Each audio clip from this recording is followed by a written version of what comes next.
We're about to get started. So this should be a fun panel because we have current operators who've been through the SBA process with some experienced lenders. So excited to cover this. This is the how self-funded searchers partner with SBA lenders.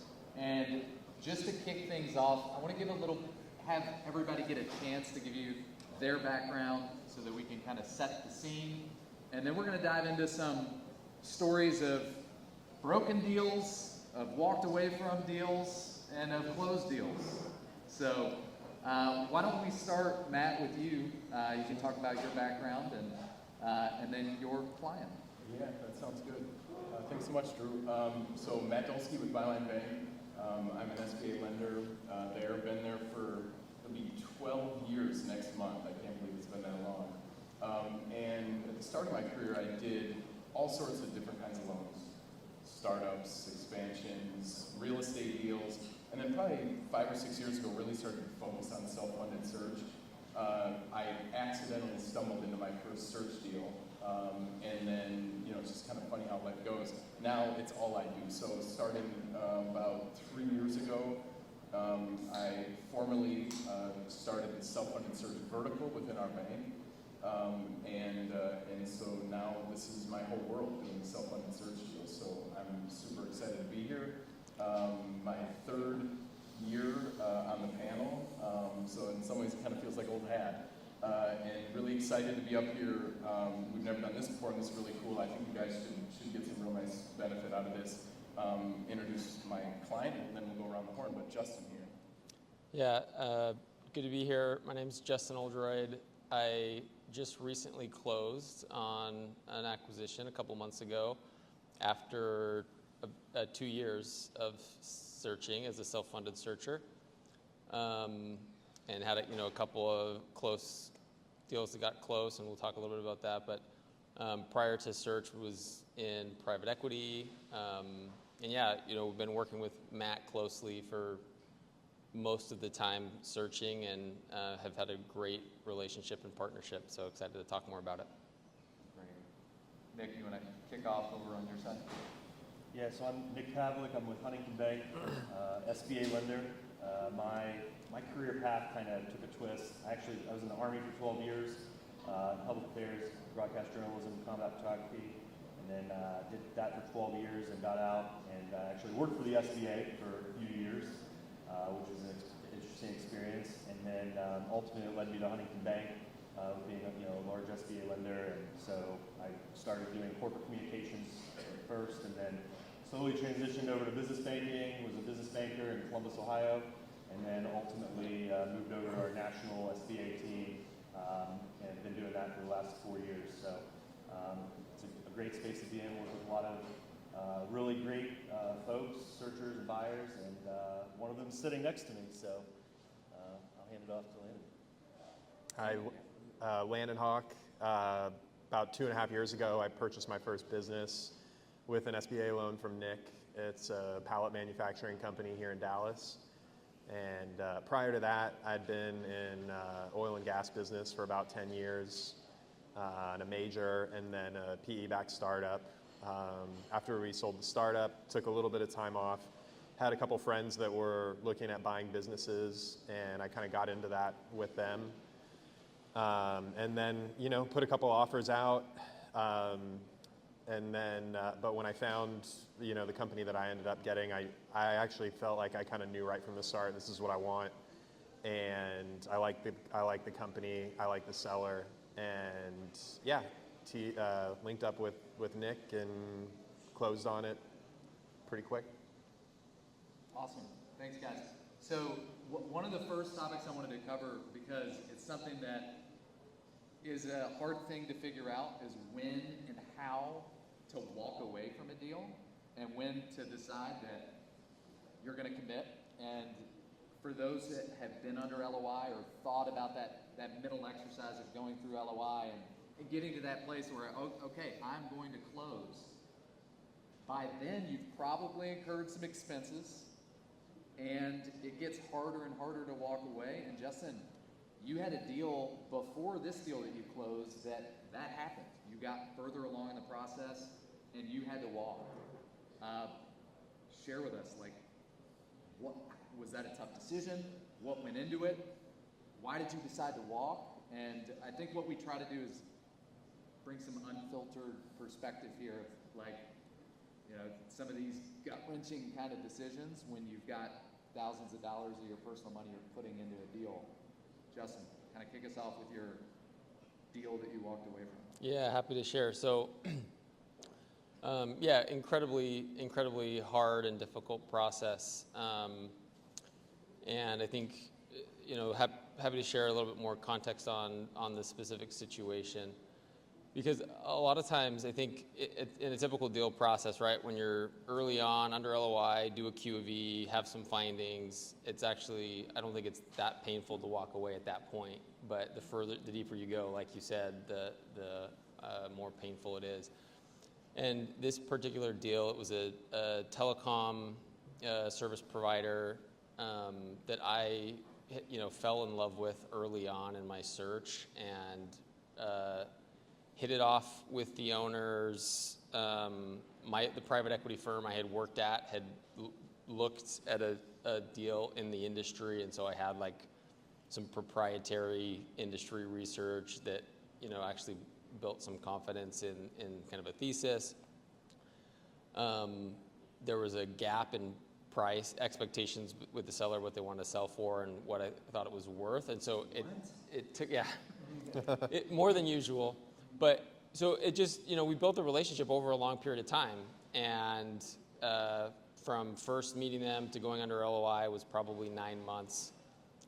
Ended up having to back out of that first time early on in which wasn't painful, right? My first point of, like, after QV, initial analysis, findings, it wasn't a big deal. It was still hard.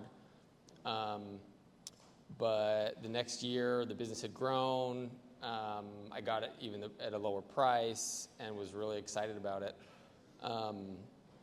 And as part of the underwriting process with Matt and his team, there were some questions that came up that had originally been on my radar, but it had been a year, and there had been some regulatory, you know, things that I had gotten comfortable with originally that I had to, you know, take another look in the mirror and kind of see if I was willing to move forward. And I actually, again, got comfortable. I had investors who were supportive. The bank got comfortable.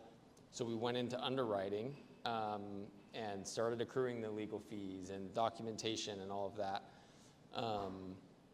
And at the 2-yard line, the 1-yard line, like the prior panel, you know, the regulatory environment again shifted, and there was something that changed that even at that point, the seller was willing to roll equity. The seller wasn't worried about it. I had investors who weren't worried about it, but I'm the one doing the PG. I had to, you know, be the one with my wife on the Sunday evening, you know, doing the soul searching to say, hey, is this something we want to do, and is the risk worth it?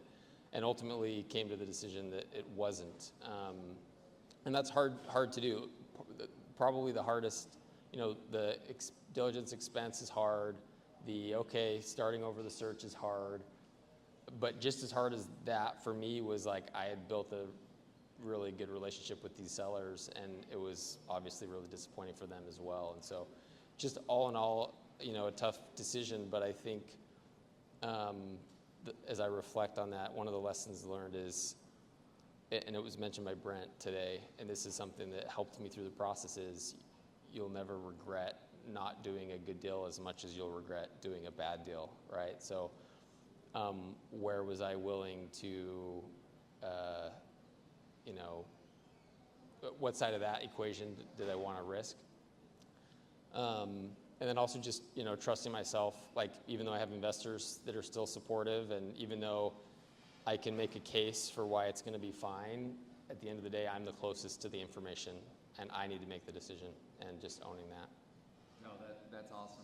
And Landon, you were close to walking away from the deal and the company that you ultimately purchased. And so talk through that emotional kind of feeling that you're going to have, and then, the balance here of, well, I've still got supporters, right? I've still got a lender that's supportive, and now I'm feeling like, right, am I going to go through with this? And what ultimately got you comfortable, and maybe what got you uncomfortable as you started thinking about walking away from your deal? I think for me it was just like a little bit of fatigue of doing all of the due diligence and doing everything that I had to do to close on the deal.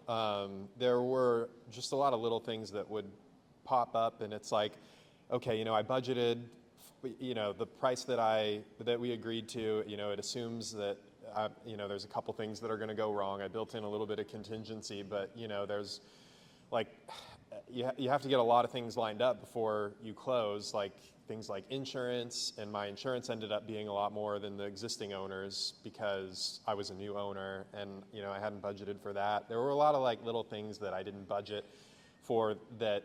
Well, I did, but not properly, because the cost for the seller was, he had a better deal than what I was going to get as a new owner with a lot of these services and things that I needed to sign up for. So it was just, like those were adding one on top of the other. And then, at a certain time I was just like, gosh, should I even do this? Because it's a lot of money, like the amount of money that I was putting down, it was like 70% of my savings, 80% of all the money that I had. And so it's a lot, but I think what kind of got me through it is just before we even went down the path, it was just, once I found this business, I had a criteria of what I wanted and what I was looking for before, and I knew that this met that criteria, and so I just kind of had to keep on telling myself that. I knew there were going to be little bumps in the road. You just have to, when you hit them, it's a little different. But it was like a mindset that I set up before I even went through the process. So yeah, it was hard, and there were times where I thought maybe I shouldn't do it, but I think having like the mindset of, yes, I know I want this, and I'm going to do what it takes to get it done. Having that like from the start is what got me through it. And Nick and Matt, one of the things we talked about is, as you think about searchers and folks that you're comfortable partnering with, the idea of them making these decisions, having the willingness to maybe walk away from a deal, but also evaluate the deal through their own lens and ultimately be the decision maker, like you said, even if maybe you have support from investors or from lenders. Can you talk about how your perspective on a searcher kind of owning that mentality, and I know you all have thoughts. Sure. When I was listening to the story, which I was obviously a part of, it was like, it's kind of a sad story, right? A broken deal, but there are silver linings to it. And one of them was that Justin built up some major street cred, if you will, with our credit committee members mostly. Because subsequent, and I know we'll get into his story with the acquisition that he did, but there was probably a 3 to 4 month gap there. And when we came back with that next deal, they remembered that they remembered Justin, and remember that he walked away from that. And we're talking like, we were less than a week away from closing, probably a week away from closing. And we were still in your list of like, everyone was still comfortable, the investors, like we were still comfortable moving forward if you were.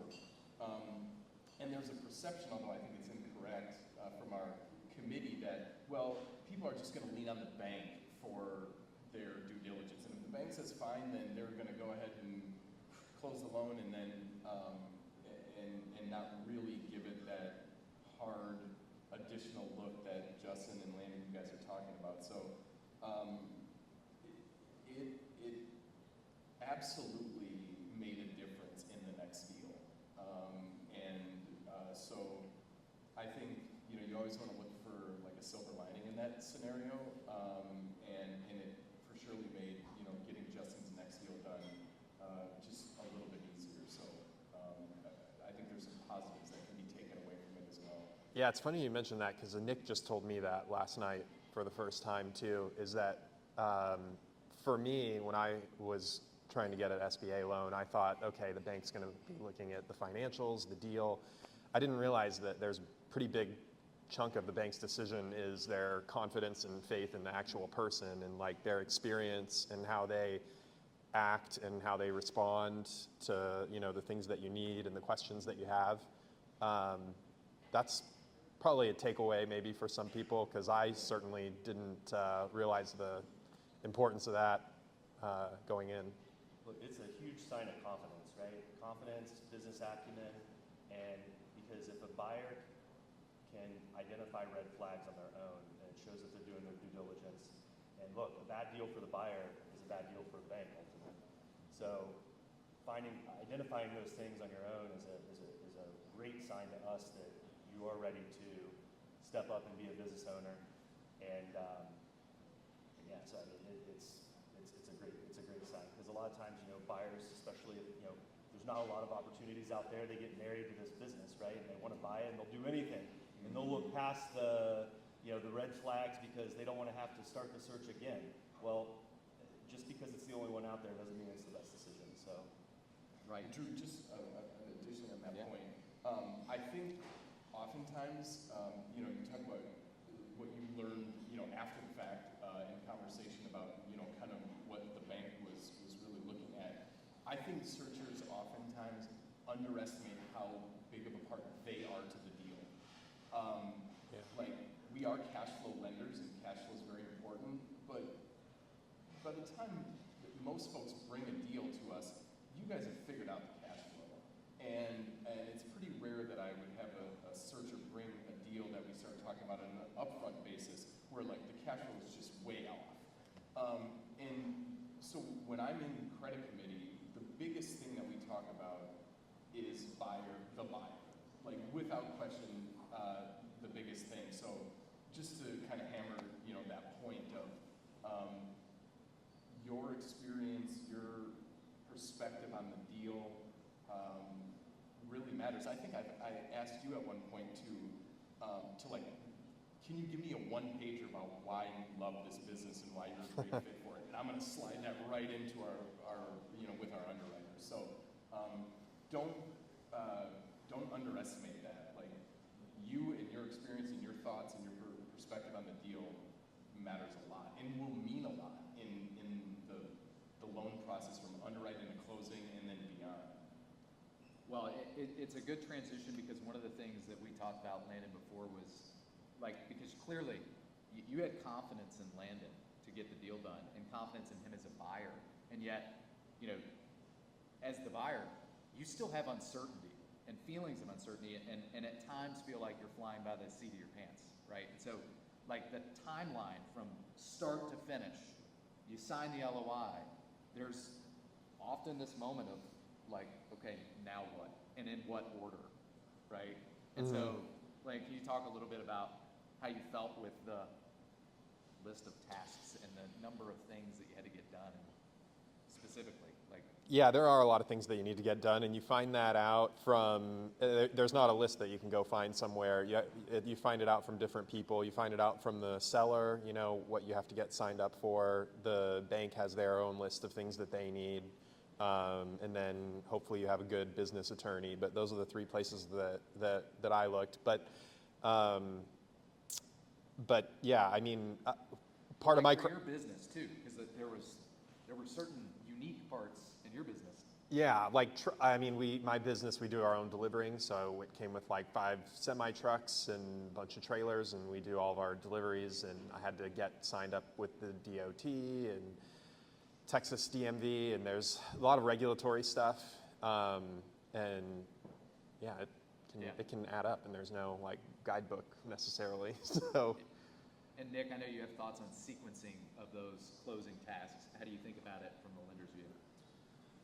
look, I mean, from the lender's perspective, like, the buyer plays a huge role in the closing process, right? As a buyer, when you go into closing, you have to be engaged. The bank provides a list of closing conditions that need to be met to meet SBA requirements in order for you to get to the closing table. And so, as a borrower, you need to work diligently with your lender, with your attorneys, with the seller, all the parties, all the parties involved. And we kind of move at the speed that you do, right, as a buyer, right? So Landon, he's like the picture perfect buyer, on top of everything, got things done, completed, really quickly. But, this is the biggest purchase likely of your life. So you probably don't want to take a 3-week vacation to the Dominican Republic in the middle of your closing, right? Right. Because that is just going to delay things, right? And there's this constant cycle, there's things that need changed, and all the way up until the day before closing, there are small tweaks that need done. So you need to be flexible, you need to be available, and you definitely need to be responsive to all the parties involved, especially the lender. And SBA rules change. If anybody's paying attention, there have been changes that have happened recently that impact deals, and there were changes that happened in the middle of your deal, Justin. So by now you've heard about some other folks talk about equity rollover, but like that was happening in the middle of your deal. So like talk about how that changed your deal in the middle of the deal, how you work with a lender through that process. Matt, chime in, but that was a big part of your deal. Yeah, happy to. So, the original change that allowed seller rollover happened about the time I was launching my search, and I came from private equity, and so it was something that was top of mind. I agree with the comment on the last panel that it's absolutely not a good idea in a lot of situations, but it just so happened that first telecom deal, it was a really good fit, and so that was the seller was going to roll equity, but that was a stock deal, and so it was going to it kind of flew through all of the processes. On the business I ultimately acquired is a outpatient mental health clinic, and like a lot of companies in healthcare, the actual legal entity has to be owned by a licensed professional in that field, and so we needed to do it through an MSO structure. So we just could not do a stock transaction, and so the SBA rules at the time required that to get special approval by the SBA for an exception to the process. After collaborating with Matt and a lot of conversations, and kudos to him, because a lot of lenders just would have said, no, not interested, not going to touch it, not worth our time. But Matt, got some of the legal experts kind of that the bank worked with on the line to kind of understand what the risk would be of taking that all the way through the process. Because we basically, it wasn't something we could go to the SBA and say, hey, if we do this, are you going to approve it, right? No, you've got to go all the way, do all your legal documentation, get the whole package ready and submit it. I had just come off this other deal that I got to the 1 yard line. I was like, oh my gosh, you've got to be kidding, right? I'm going to have to go spend a bunch of money. Again, get it to the finish line and have a risk that some bureaucrat in DC is going to veto it. So it wasn't a decision taken lightly, and Matt was a great partner. We ultimately decided we were going to do it. But then, close to close, the rules changed again. And So they'd already changed. they had already changed Now they again. change again. And initially we thought it was good news, because the rule basically said, hey, it's going to now be allowed to allow rollover in an asset deal. So we were high-fiving for a week, and then it came back that upon further interpretation, it required that you could do it, but any new owner of the entity, regardless of percentage, regardless of material ownership above or below 20%, had to be a co-borrower on the loan. So at the time, I had investors. It wasn't a huge amount, but I was planning to have some investors who would be 5%, 10% collectively. And all of a sudden it was like, oh crap, we can't do that. Luckily, And this is in closing. This is a few weeks we're before in close. closing. Again. Yeah. So, I'm just holding my breath this whole time, right? Because it's like, again, we're going to take it to the SBA, so it was already nerve-wracking.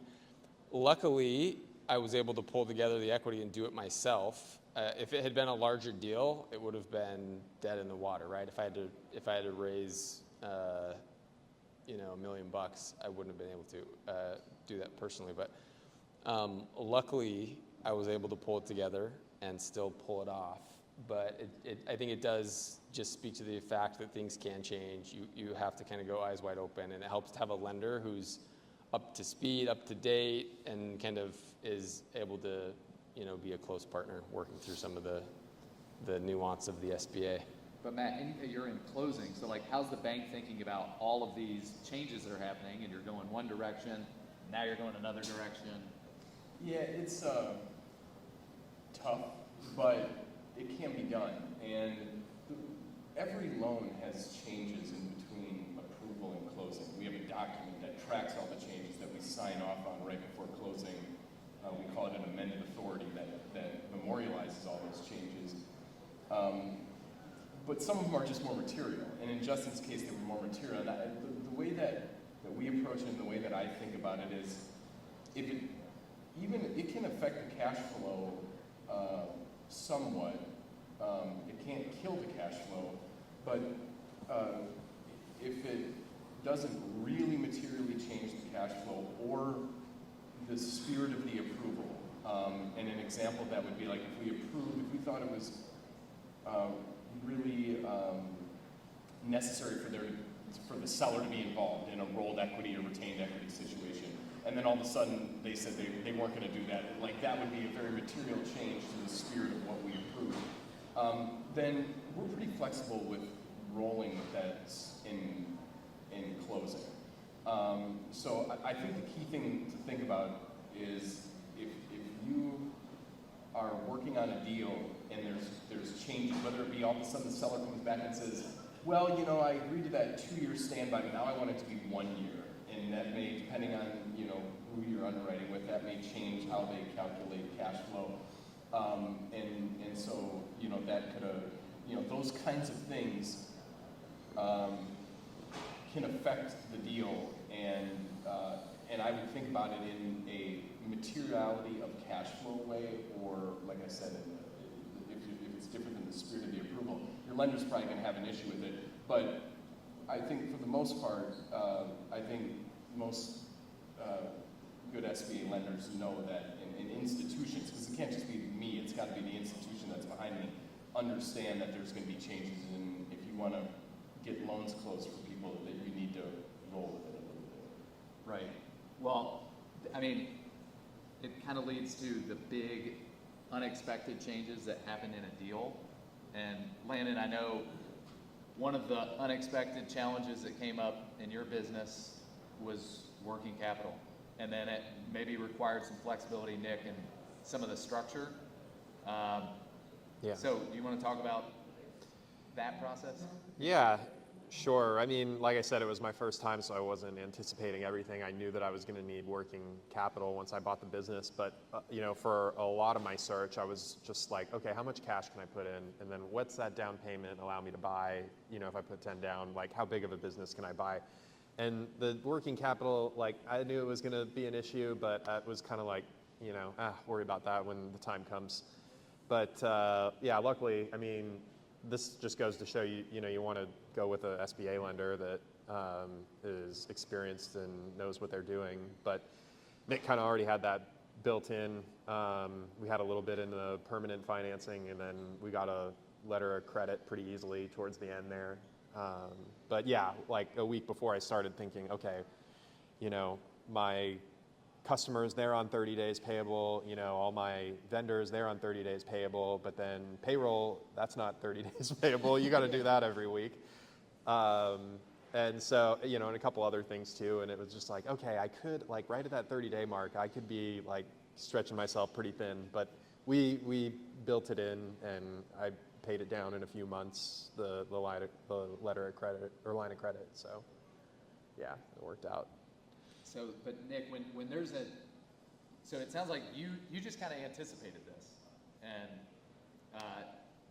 not every lender does that, right? So like, maybe talk about how you think about working capital in deals.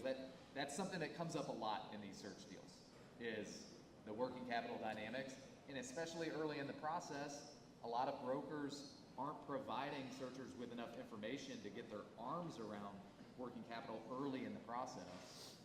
So, The amounts are different for all kinds of different businesses. For mine, I ended up needing about as much as the down payment. So right. it was a lot. Yeah.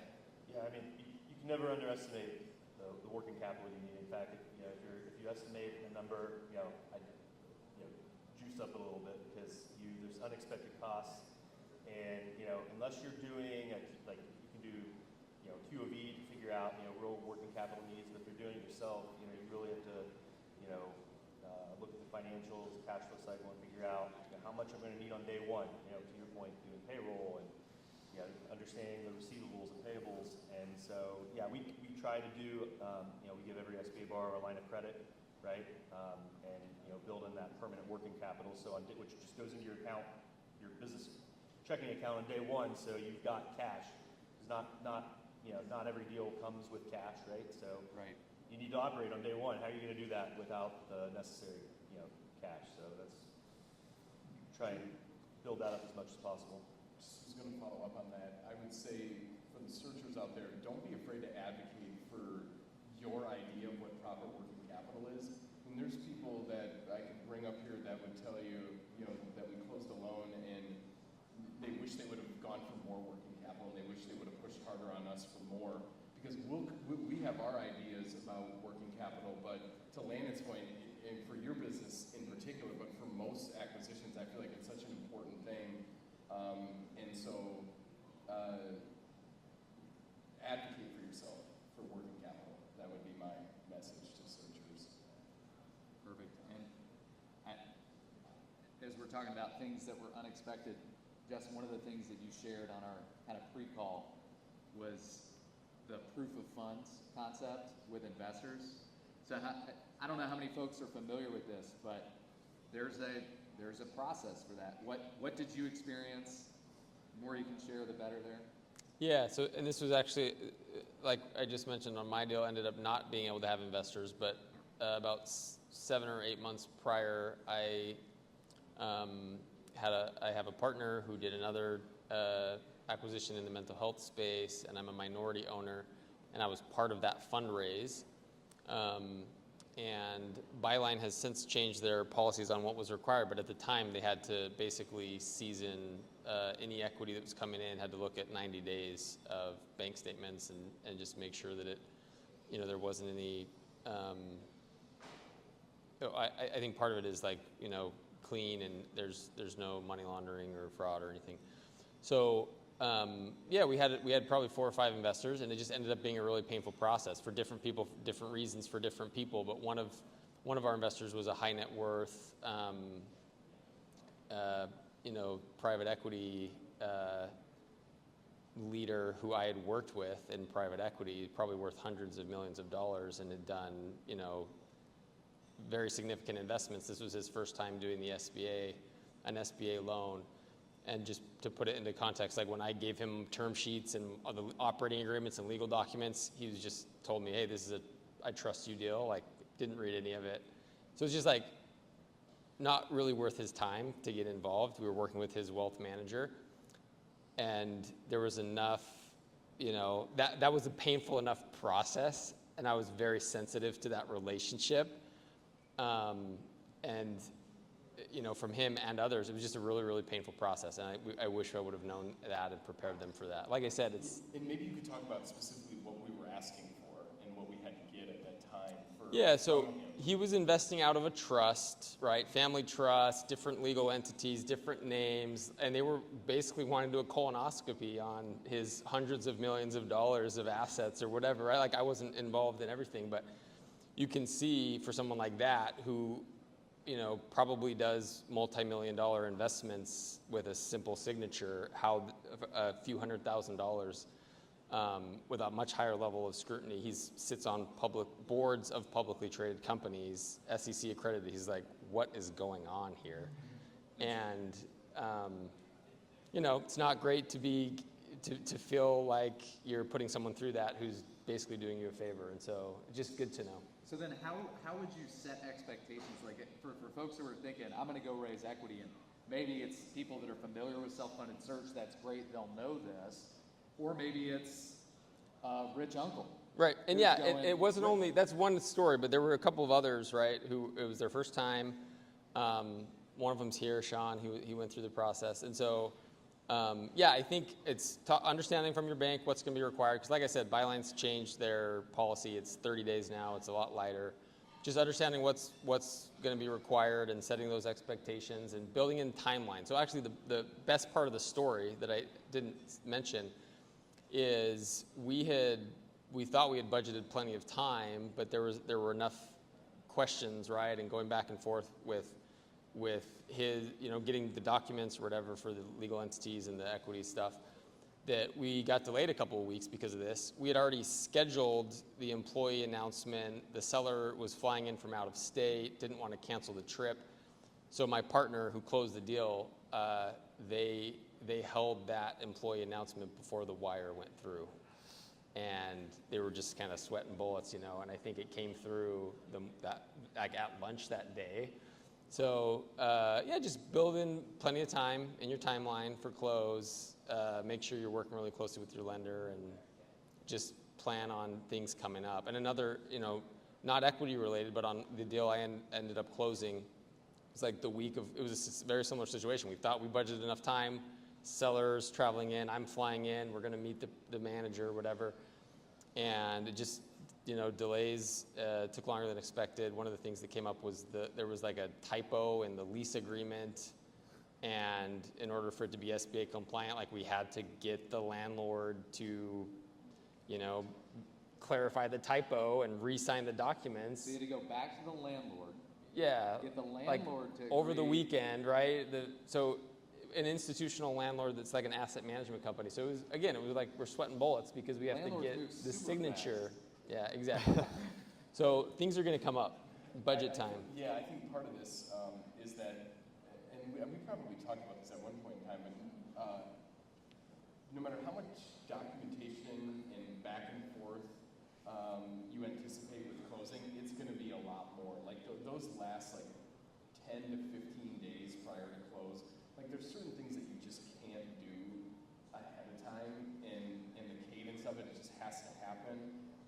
Like what? Getting what notarized specifically? signatures. Yeah, things like The- landlord agreements, signatures, finalizing of networking capital, and then that's got to flow into, we have to memorialize that approval. Like there's, the drafting of the loan documents and final executed purchase documents. So like all that stuff, people aren't going to do that 3 weeks in advance, 4 weeks in advance. And so to Nick's point earlier, don't go on a vacation. It'll be a lot more work and a lot more craziness around a closing than what it might be with some of your experience might be with private equity. There's just a lot more to it, and the SBA puts that on us as banks to do that. Yeah, that landlord stuff is a good thing to keep in mind because part of the SBA loan is your lease has to be, if you're leasing your building, has to be coterminous with your loan. So I couldn't just get the lease assigned, which the landlord would have had to do that, but I had to get an extension as well, and so I'm negotiating that extension while I'm trying to close as soon as possible. So it's definitely something to keep in mind and know that you're going to have to do and plan for it. So Great. Well, so there's another difference in the structure, and we talked about in your deal you had equity rollover, in your deal you had seller note. Would love to open a discussion of the differences and from the lender perspective, like Matt and Nick, how do you feel about the incentive that's tied to maybe equity rollover as opposed to a note? Do you view those differently? And how should searchers think about those differently, if at all? I think the ultimate goal is you're keeping the seller with skin in the game, right? And so whether it's a seller note, a forgivable seller note, diminishing seller note, or rollover equity, they're retaining ownership, especially if you are going into an industry or a business that you may not have a lot of experience in, right? You might have great business acumen, you might be a great manager and leader, but you might not understand the actual industry. You haven't lived in that industry and don't have real-time experience. So the best way to mitigate that and provide yourself reassurance for you and for the bank is keep keeping the seller up, right? And keeping them with skin in the game. You know, if they retain some minority ownership, you know, that looks really good to the bank, right? Because you're buying a business with historical cash flow that's been created by the seller. The seller stays on, in theory, as long as there's no huge mishaps, the business is going to continue running the same way as it was before. You come in, you're the majority owner, you're making the decisions, you know, building the strategy, growing the business, but you can also lean on, you almost like buying into you almost have like a consultant, right, that you can go to and learn the business, learn, you know, the ins and outs of the industry, and then at some point down the road, you know, buy out their minority ownership stake, or they stay on, or whatnot. So it's a win-win for everybody. But you know, and then you know, the other thing for a seller note, right? The seller still has skin in the game from a lending standpoint. You know, and if it's a forgivable seller note, there's metrics that need to be hit that in order to not be forgiven or diminishing, then you know the seller's going to make sure they're going to make sure it's a seamless transition, that you understand the ins and outs of the businesses, because they want their money, right? They want to get paid back on their seller note. So it's a huge risk mitigate from the bank standpoint, and for you, right? So if you have a seller note, that's money you're not paying. Well, depending on how you structure it, like that's additional cash flow because you're not paying for those funds right away. So it's a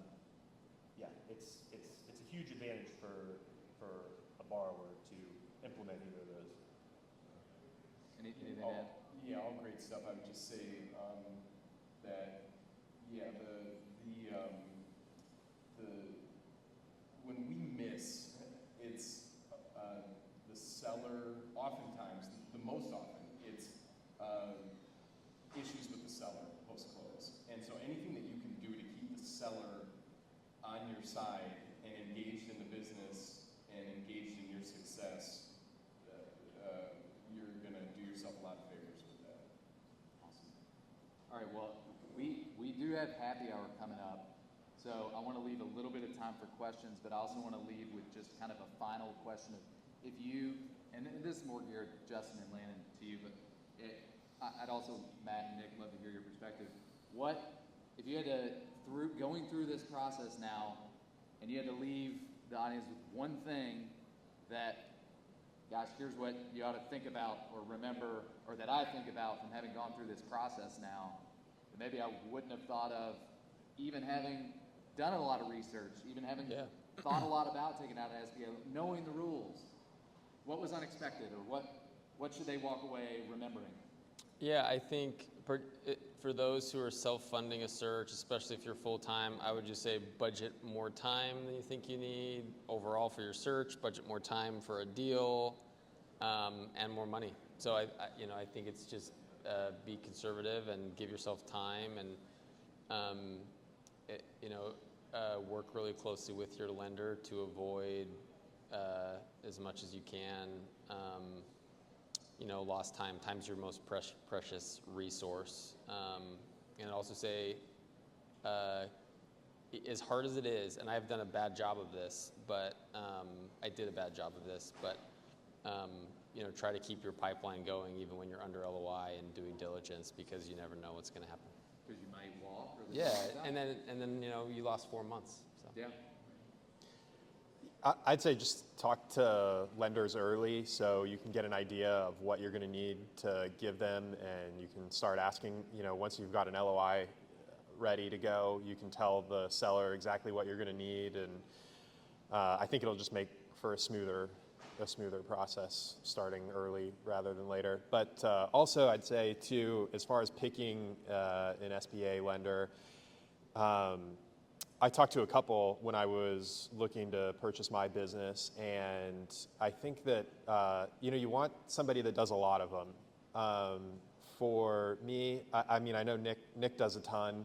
I talked to another guy at a local bank who, they do them, but I'd ask him a lot of questions, and it was like he didn't always have the answer. And then when it came to fees, he said they were going to have to outsource a lot of their due diligence, and he couldn't tell me what it cost. And so you got to watch out for like the loan fees, because I think at some places those can really creep up on you. And I remember talking to Nick, I was asking him, he was like, yep, it's going to be this much, won't go over. Everything we do, we've got everything done in-house. We do a bunch of these every year. And that made me that made me comfortable. So, If I can, I just want to reinforce, it's so important to have a lender who you know their criteria, you know how they think, you've worked with them enough to be able to put an LOI together without getting the bank's blessing, right? Because you know it's going to work like that. It helps a lot when you're submitting offers, talking to sellers. Like, you need to know what you're talking about and be able to measure twice and cut once and have confidence that you can get the deal done. Yeah, the self-confidence too, in talking to the seller that I know I can get this done. Right. At these terms, this is going to work. I've got the bank. So that relationship really matters, rather than then going to try to shop it around to, 5 banks and get feedback at that point. It's just not where you want to be. Awesome. I'm gonna sound like a broken record here, but to piggyback off what both of you said, it's critical to, one, find a lender, to all your points, that you trust, that knows what they're doing, understands SBA. Find somebody that you like to work with, right? Like that's respectful, communicative, and because you're going to talk to them a lot. And so, for a couple months, you're going to be talking to them quite a bit. So find somebody you like, somebody that understands what they're doing, and get them involved as early as possible, right? To your point, you want to be able to structure deals that are actually SBA compliant, right? Seller notes are like a big thing. They're not all written the same, and sometimes there can be elements of a seller note that's not necessarily SBA compliant. So you want to get actively engaged with a lender to learn those ins and outs of seller notes. Get them involved prior to your LOI, right? You gotta find the money that you're gonna pay for this business. You can write an LOI for whatever you want, but if you can't find the financing, then the LOI is not really worth a whole lot. So Right. you want to engage them early on, get them involved. They're a critical part of your deal team, and then lean on them, right? And make sure that you understand. You don't want any surprises halfway through. Once you get into closing, that there's something wrong with the purchase agreement or seller note. Get all that out of the way. Communicate the deal to them so that the lender understands that all of the aspects and factors, so that you avoid any surprises or hangups down the road. I would just say, I'll take a different track here, back to talking about sellers. My advice would be, if you experience any sort of dishonesty or you have any sort of trust issues with a seller pre-close, it's not going to get any better after you give them a couple $1 million, run away. I think it was Warren Buffett that said you can't make a good deal with a bad person. Love it. Awesome. Let's open up for questions, and that's, oh, yes, already.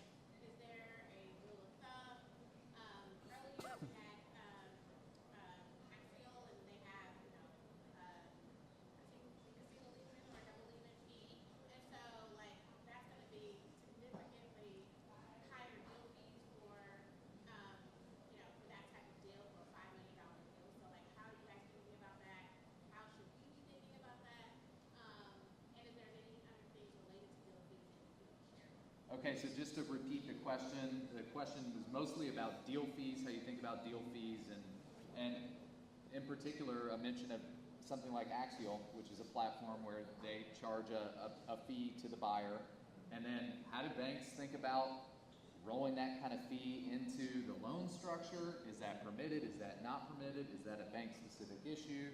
How do you think about fees, even beyond the Axial fee, as you're kind of going through? So I'll just take that one first. So I always have a line item for buyer due diligence costs in our sources and uses. So that can cover a range of things. QAV, legal, other deal fees. You could also build it into your working capital ask if you have to outlay a big payment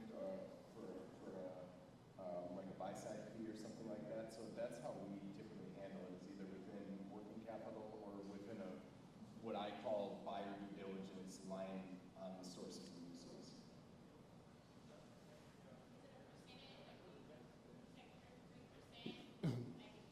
you should speak to the SBA guarantee fee. So the way I would think about the fees is there's optional fees, right? They're your due diligence fees that you have control over the budget, and then there's the ones that you're basically that are getting baked into the deal. The bank fees, like Landon said, banks may have different approaches to fees, but at least with Byline and with Huntington, those are pretty minimal. Like those aren't gonna, Maybe 10 grand. It's actually. Lenders Council.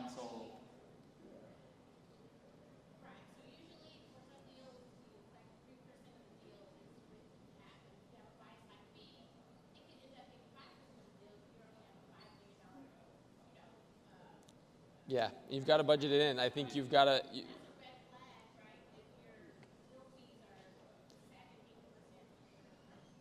Yeah, I mean, especially with a high leverage, high loan to value ratio, like that does get really hard. And I think you theoretically, you're going to have to probably pay a slightly small, it's like bake that into your underwriting and bake it into the purchase price you're willing to pay, and kind of like Matt said, work with your lender to bake it into the sources and uses up front, and if it doesn't pencil out, it doesn't pencil out. It sounds like from the Axial, they've got flexibility on that, maybe a payment plan or whatever, but yeah, I mean, SBA has a guarantee fee, and that's, you just got to bake it in. And that too, that is a fixed amount. That's not going to be different from lender to lender. Like that's just a fee that's a pass through to the SBA. When you talk about like a percentage, our closing costs are what they are, and we itemize them, and so you get with your closing statement, like every $25 search or business valuation, like it's all on there, and it's not like a percentage. It's here's what the closing costs were, and it's usually for a non-real estate transaction where you don't have, environmentals and title work and surveys. It's usually like around $10,000, give or take. So it's not a huge dollar amount. Question here. One clarification and one question. The clarification, the word capital thing, is that just mainly a line of credit, right? Or is it actual money?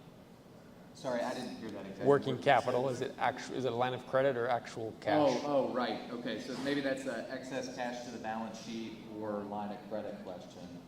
For us, it's usually both. Yeah, But most deals, I mean, in every deal, there's term working capital inside the term note that you're getting. That is, it's almost as simple as this. You hand us a check for your equity injection, and we hand you a check back for working capital that cash that you put on the balance sheet of the business, so that first payroll that's going to come out in 5 days, that you're able to make that.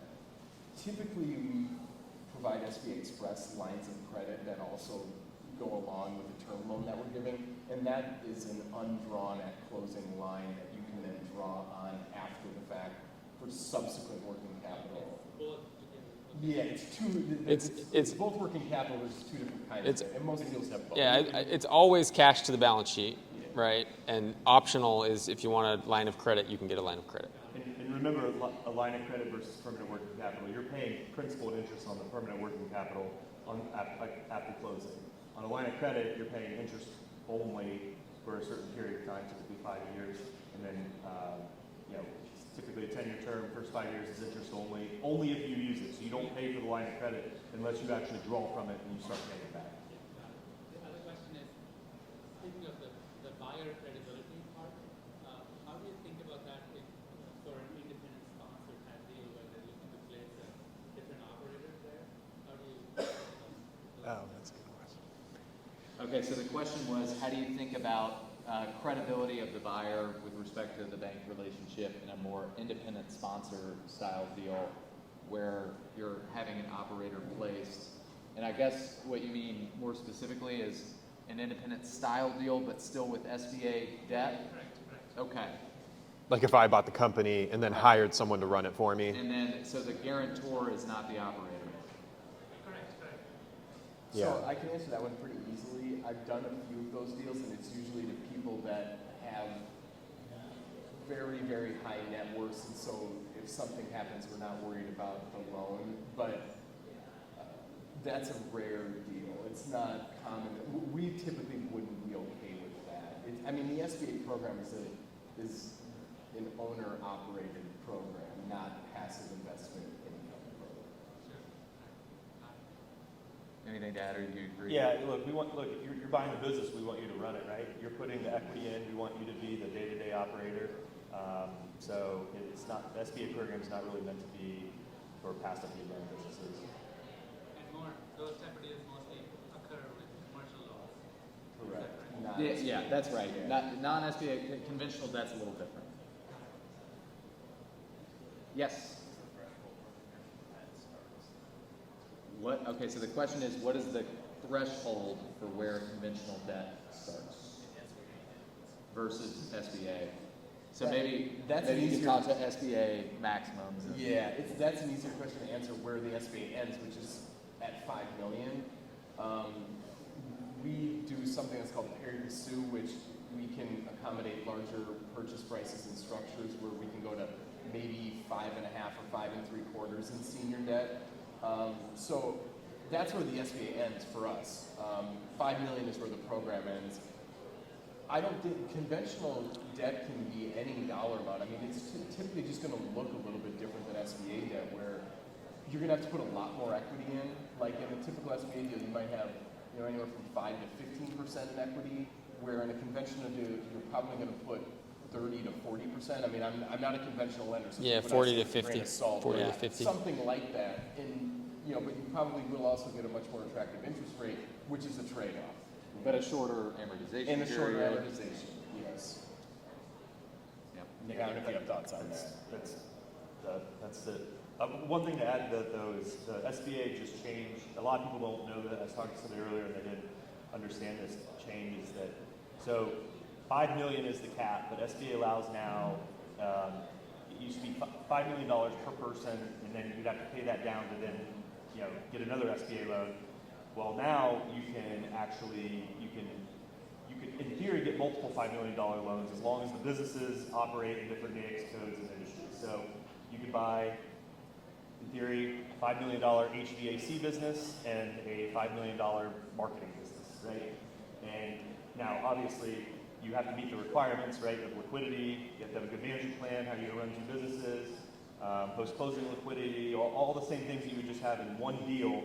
You have to have, but yeah, that is now an option where you're not technically capped at 5 million. But separate deals, not in one. Yeah, like, not in one yeah, deal. separate That's a transactions. great point. Great thing to bring up.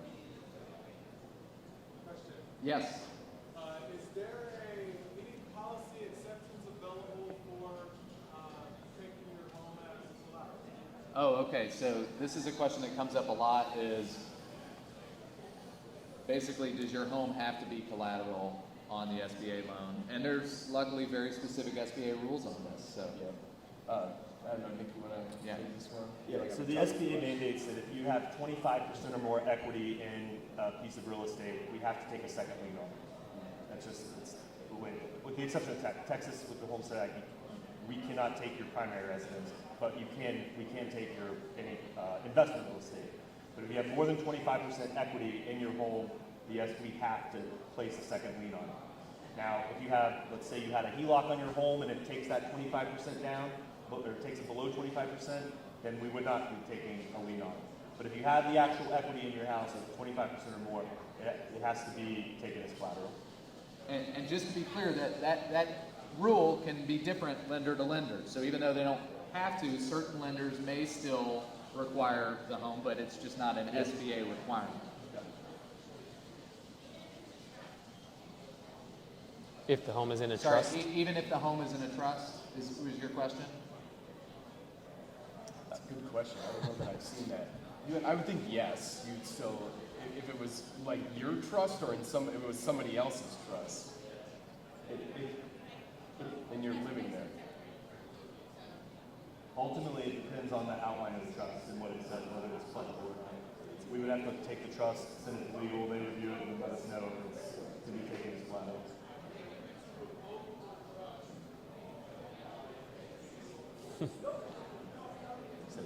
Okay. Irrevocable. Okay. Oh, so maybe if it's revocable or irrevocable, that may change the analysis.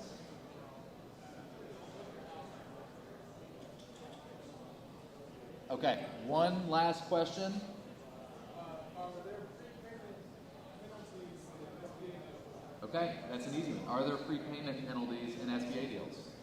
No, if not for 10 years, not for business acquisitions. If you do a real estate deal that's 25 years, there'd be a 531 prepayment penalty for the first 3 years. But in typical, business acquisition search deals that are 10-year, there's no prepayment penalty, and that's required by the SBA. So that won't be different lender to lender either. That's just a blanket. That's 5% year one, you paid off the loan. In year one, you paid 5%.